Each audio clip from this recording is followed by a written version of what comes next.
End of year internationals, autumn series, Northern Tour, team of the week for week number 2. Did one last week, based largely off 2 games. This week we're looking at, how many games is it? 5? Scotland and Australia, South Africa, Wales, New Zealand, Italy, England, Tonga, and what was the other one? Ireland, Japan.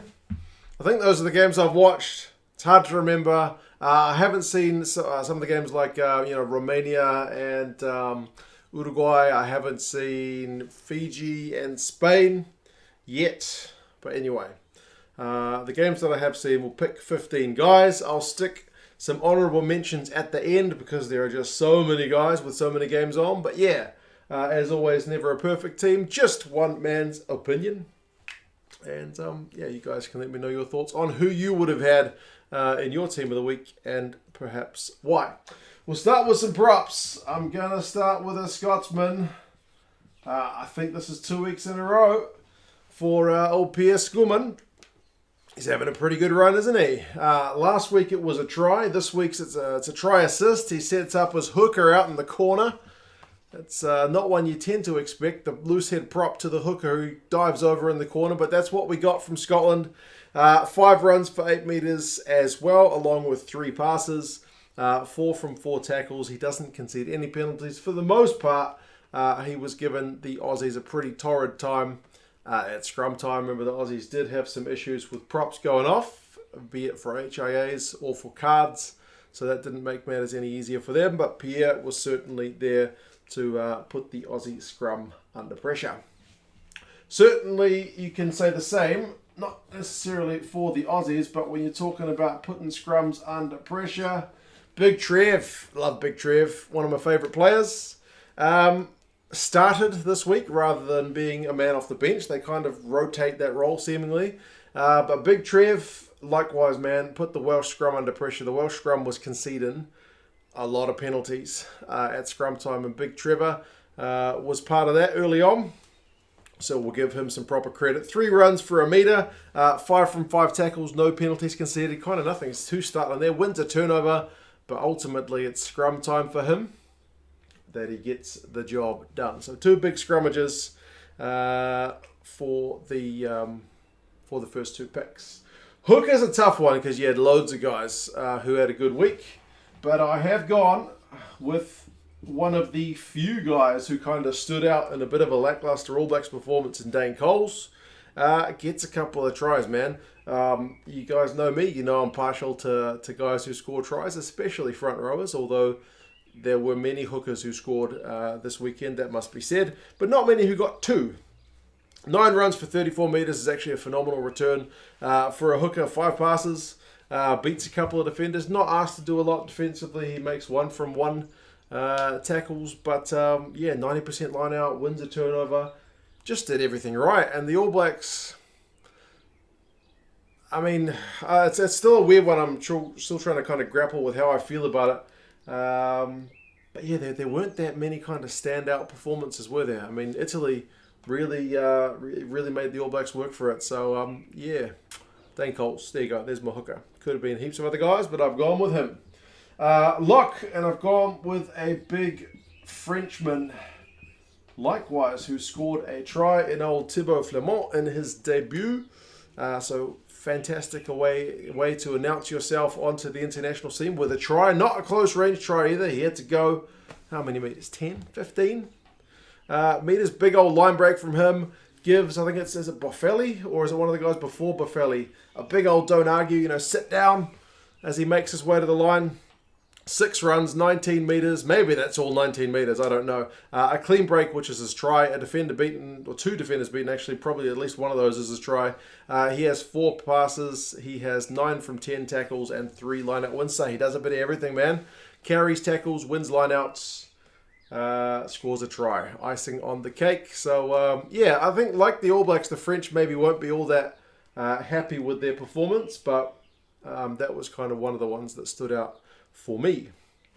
Speaking of guys who stand out, it's hard to miss Big EBEN. Big EBEN ETZEBETH. Yeah, he's a big unit of a man. and he certainly made his physical presence felt at the weekend. 7 runs, 11 metres, but I think it's more, man. Like, how many times was he there clobbering people? 9 from 9 tackles, wins a turnover, getting that big body of his in people's faces, making people's lives very uncomfortable. Also wins 3 line-outs, has a hand in a try, which is then chalked off, which is pretty unfortunate. Yeah, concedes a penalty, but overall, I thought Big Eben did a bit of everything as well. Like, he moves pretty quick for a guy with that size body. So, yeah. A lot of people said with that pitch invader, they should instead of kind of sending him to prison, they should just let Big Eben have one crack at tackling him or something like that. So, yeah, that may be a more fair punishment. But there you go. There's your type 5. Loose forwards. I have gone on the blind side with a Welshman and old Ellis Jenkins. In a losing effort, he stood out pretty clearly. I thought, like, if Wales had won, I'm convinced he would have got man of the match because he was very, very good. 4 runs for 19 metres. Like, that's not a heck of a lot of runs. That's a pretty good return in terms of your metres per carry. 10 passes, though, so high involvement rate, makes 7 from 7 tackles. So when he's tackling, they are sticking. Concedes 1 penalty, but 3 turnover wins. And how many of those were in his own 22 when they were looking on the verge of giving away points, and then Ellis Jenkins just steps up with a rip or a pilfer or whatever it is, and he gets Wales out of jail. So, yeah, Ellis Jenkins, very welcome to return to the Welsh jersey for him. I thought he was proper phenomenal. Long surname, so maybe I'll just write first name here, or I was going to write out a whiteboard space. I'm going to put open side, maybe a bit of a controversial pick. I'm going to go with Lapis Labuskakni. Now, there were a lot of good open side performances this week for varying reasons, but I've put this guy in for virtually one reason alone. It's not his 9 run meters, it's not his 5 passes and his offload, it's not his line out steal, and it's not this penalty conceded, certainly. It is his 25 out of 25 tackles. Japan got beaten by 55 points, and I can only imagine it would have been a lot worse if not for Lapis Labuskakni making his tackles for Japan. I think maybe he could have done better on Ringrose's try when he kind of cut back inside and Lapis would have been peeling off that scrum. Ringrose stretched out to get that one, but overall, I think the next best tackler of the week was, I think, Rowlands from Wales with 19. So 25 is a huge shift, and he's kind of known for that. Maybe not as effective at the breakdown as we would have liked. Like, other guys around the game had more defenders beaten and had more runs and had more turnovers and whatnot. But Lapis, maybe Michael Hooper if he gets that try, but he gets chalked off as well. But yeah, 25 out of 25 tackles is a bit of a Herculean shift on a team which was having to make a lot of tackles. And lastly, I'm going to go with an Irishman, an old Jack Conan. He showed why he was one of the key men for the British and Irish Lions, didn't he? He put in a proper ball-carrying shift. If you want a man to get you going over the advantage line from your loosies, Jack Conan is certainly one of the better guys at it. 70 run meters. 70. Is that more than virtually every other forward I've picked up combined? I mean, Dane Coles had 34. That's the next closest from my forwards. So 70 is a huge shift. 4 defenders beaten from him, makes 2 clean breaks. He has, what else has he got? 2 try assists, 10 passes, and a line-out steal. I think he does concede 1 penalty. No, I haven't got 1 penalty written down there. Misses 1 tackle, sorry, that's what I was looking for. What doesn't he do? Try assists, carries, tackles. Yeah. He was just having an absolute ball at the back of that Irish pack, and he looked pretty good doing it. So there you go. That is your forward pack. Stick around if you want the honourable mentions, but then you could do honourable mentions to the honourable mentions as well, because there's still a heck of a lot of guys that I've missed out. Backs. I'm going to abbreviate this guy because he's another one with a lengthy surname. Jamison Gibson-PARK from Ireland. I've been a wee bit critical of his selection for Ireland in the past. He used to play for my Blues. And if you'd said to me back when he was playing for the Blues, should this guy play for the All Blacks, my answer would have been no. Probably emphatically no. But he seems to have improved over in Ireland. And this is probably the best I've ever seen him play in an Ireland shirt. I mean, it's easy to say that when your team wins 60 points to 5. But yeah, he was sharp, man. He was sharp. He has 27 run meters, a clean break. Has 2 try assists, including a nice little dinking kick through for Conway. He gets a try of his own. He gets 3 from 3 tackles. That's 100%. He kicks and passes. I mean, how many passes? 79 and 6 kicks. Like, his distribution was just sharp. He made good decisions. I don't know what else to say. He just had a really bloody good game. So, yeah, halfbacks are sometimes a bit funny with the stats because, you know, it's mostly there for your passing. And it's kind of hard to quantify, well, 79 passes, what does that mean? Well, his passes were sharp. Picked good options, so there you go, Gibson-PARK. We're coming thick and fast with the Irish now because I've got 100 caps Johnny Sexton here at number 10. Yeah, he got given a sword at the end of the game, which was pretty cool. They're dishing out a few of those swords recently. They gave one to Australia a few weeks ago, did the Japanese team. I don't know how you get those things through customs, but it's been done. And kind of like Jamison Gibson-PARK, man, he just picked the right options, distributed well, did those kind of classic wraparound moves, and everything he touched just seemed to turn to gold, old Johnny. He gets a try of his own, 20 run meters, 2 defenders beaten, one of them for the try. Nice little blindside move, so well worked. 31 passes, which is a fair bit for a 10 actually, but it speaks to how much ball they had. 4 kicks, 5 from 5 tackles, 4 conversions and a penalty. Gets a bunch of points.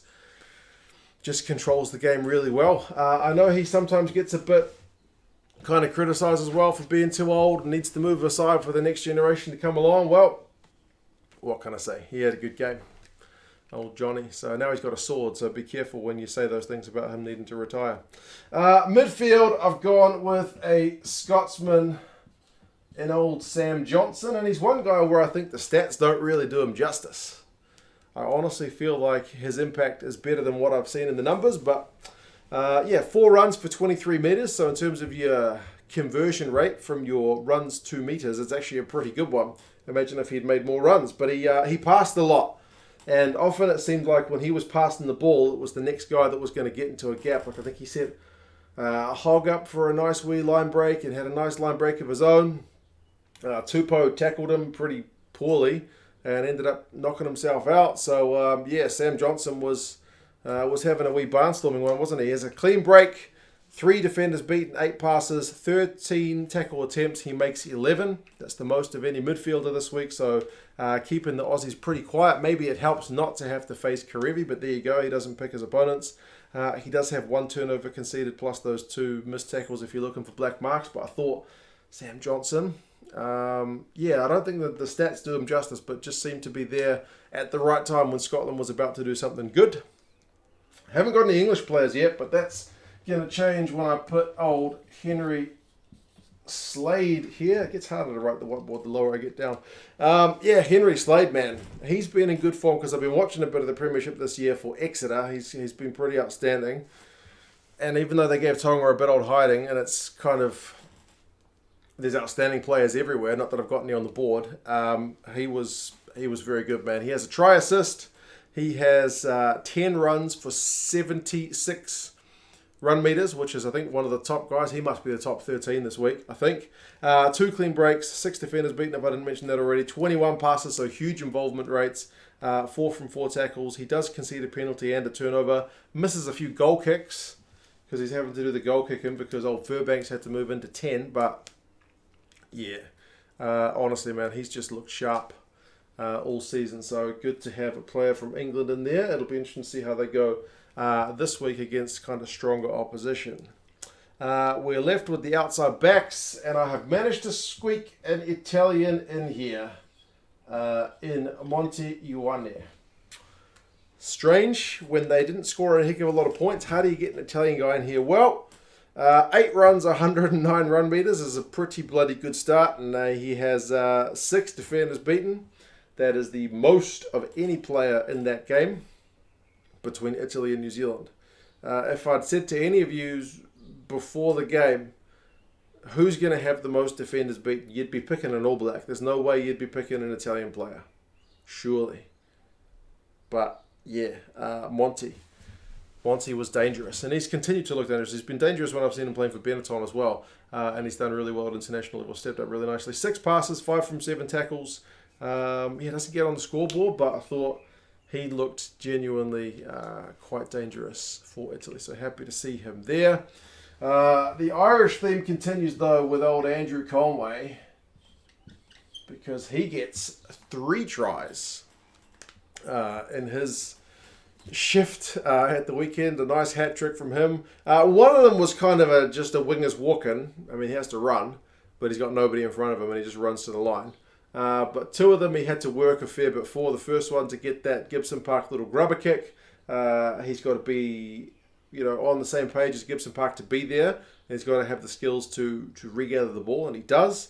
And the third one, he's putting pressure on the Japanese guys who are trying to mop up a kick through, and when they fail to do it, he pounces on it. So, kind of good instincts from him, which is not something you can always train, but he does it really well. 3 clean breaks, 3 tries, a defender beaten, 7 passes, an offload, and 3 from 3 tackles. Only the 46 run meters, but he scored the ones he needed to. So there you go. Great stuff from him.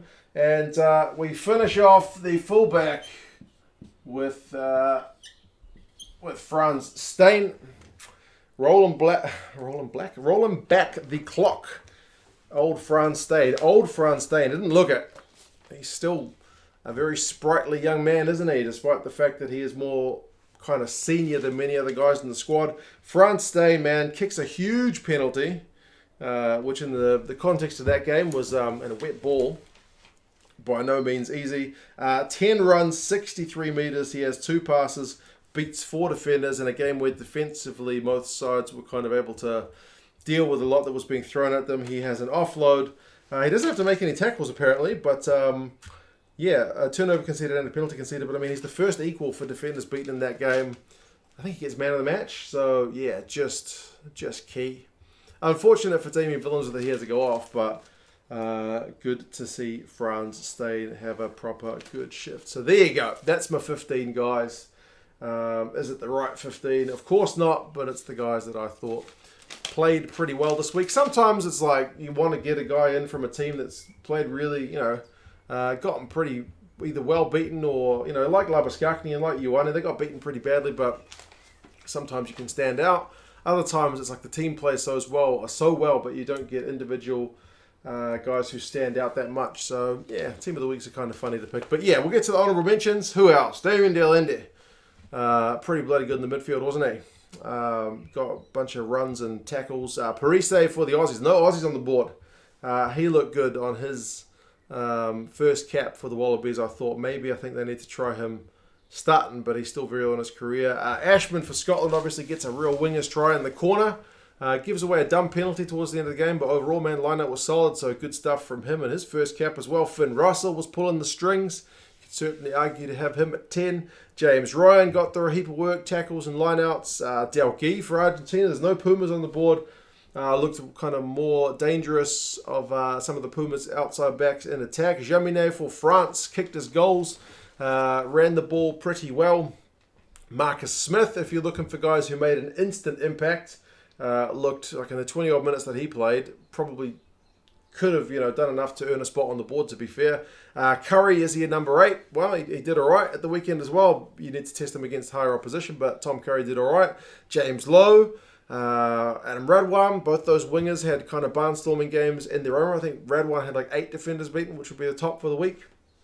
Basham for Wales got through a heap of work in terms of his defensive share. I think he won a turnover. Quaka Smith, Sio Kolisi, both the other... I haven't got Vermeulen there, but I mean both the flankers for South Africa. Quaka was kind of key with some turnovers, and Sio Kolisi had especially one big old carry where he flattened Thomas Williams, so it was good. Ben Youngs, 2 tries and 2 try assists. Could have been there at 9 as well. Johnny May, phenomenal. Tongan, got no Tongans on the board. Vaianu, the fullback, he almost got a try. Courtney Laws did a nice try saver on him, but it was proper sharp stuff. Satutu for the All Blacks got a nice try, got some good run meters. Himeno for the Japanese got a try assist, the only one of the game. And for his team anyway, won some turnovers. Stuart Hogg looked sharp. Hamish Watson with his tackles in his try. Malcolm Marks, Pablo Matera. Goodness me, Ringrose, the Irish props in the bloody midfield. I could go on all day, but I will stop there. There's still plenty more I could have mentioned, but yeah, we're already 20 minutes into the video, so I'm going to stop. Take care, guys. I hope you're all doing well. Do let me know your thoughts on who you would have had in your team of the week if you were picking one, and as always, I will talk to you again soon. See you later.